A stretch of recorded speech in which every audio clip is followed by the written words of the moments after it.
अस्सलाम वालेकुम भाईजान, कैसे हैं सब भाई? ठीक ठाक हैं जी।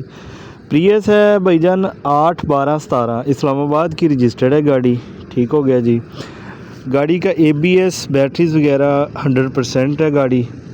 गाड़ी बाहर से तकरीबन को 1-1.5 पीस की टचिंग आप रख लें ज़हन में, बाकी गाड़ी जेन्युइन है सारी। अंदर से भी गाड़ी माशाल्लाह खूबसूरत है। गाड़ी की लोकेशन बुरेवाला कार जोन 24/7 है भाई। और गाड़ी की डिमांड जो है ना वो 29.5 लाख रुपए है। ठीक है, इस्लामाबाद की रजिस्टर्ड है गाड़ी।